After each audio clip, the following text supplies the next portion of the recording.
Hyderabad army firing range లో ప్రమాదం జరిగింది. ఒక మహిళ కాలుకి బుల్లెట్ తగిలింది. దీంతో ఆ మహిళకి గాయమైంది. వెంటనే ఆమెని ఆసుపత్రికి తరలించారు.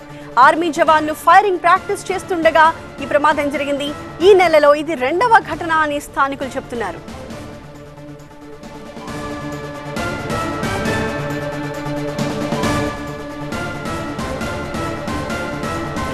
దృశ్యాల్లో మనం చూస్తున్నాం ఒక మహిళ కాలికి అయిన గాయం. ఇది బుల్లెట్ గాయం. ఆర్మీ ఫైరింగ్ రేంజ్ లో జరిగింది ఈ ప్రమాదం. ఆ మహిళ కాలుకి బుల్లెట్ తగిలింది. దీంతో ఆమెకి గాయం అవడంతో వెంటనే హాస్పిటల్ కి తరలించి చికిత్స అందిస్తూ ఉన్నారు. ఆర్మీ జవాన్లు ఫైరింగ్ ప్రాక్టీస్ చేస్తుండగా ఈ ప్రమాదం జరిగింది. అయితే ఇలా జరగడం ఈ నెలలో ఇది రెండోసారి అని స్థానికులు ఆగ్రహం వ్యక్తం చేస్తున్నారు.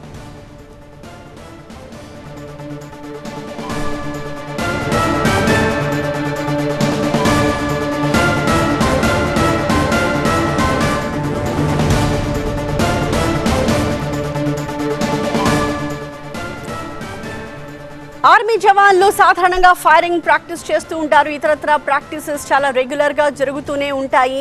అయితే తగు జాగ్రత్తలు తీసుకుంటూ ఉంటారు ఇలాంటి ప్రాక్టీసెస్ జరుగుతూ ఉన్నప్పుడు.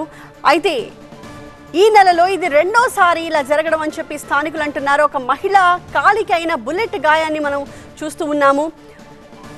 ఆర్మీ జవాన్లు ఫైరింగ్ ప్రాక్టీస్ చేస్తుండగా ఇలా ప్రమాదం జరిగింది. ఒక బుల్లెట్ ఒక మహిళ కాల్లోకి దూసుకెళ్ళింది. దీంతో ఆ మహిళ కాలికి గాయమైంది.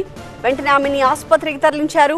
అలాగే ఇంటికి బాల్కనీకి ఉన్న గ్రిల్స్ కి కూడా బుల్లెట్ తగిలిన ఆనవాళ్లు కూడా స్థానికులు చూపిస్తూ ఉన్నారు. ఇలాగా జరగడం ఈ నెలలో ఇది రెండోసారి అని వాళ్ళంతా కూడా ఆగ్రహం వ్యక్తం చేస్తూ ఉన్నారు. వెంటనే ఆ మహిళనైతే ఎవరైతే గాయపడ్డారో ఆ మహిళని హాస్పిటల్కి తరలిస్తున్న దృశ్యాలు కూడా మనం చూస్తూ ఉన్నాము.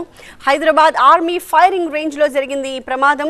ఒక మహిళ కాలుకి బుల్లెట్ తగిలింది. ఆ మహిళకి గాయం అవడంతో వెంటనే హాస్పిటల్కి తరలించారు. ఆర్మీ జవాన్లు ఫైరింగ్ ప్రాక్టీస్ చేస్తున్నప్పుడు జరిగింది ఈ ఘటన. ఈ నెలలో ఇది రెండో ఘటన అని చెప్పి స్థానికులు అంటున్నారు. ఇట్లా మేము విద్యానగర్లో ఉంటాం. బైరేగూడ మమ్మీ బట్టలు ఆరేస్తుంటే ఇట్లా సడన్గా బుల్లెట్ వచ్చి తాకింది, కాళ్ళకి తాకింది.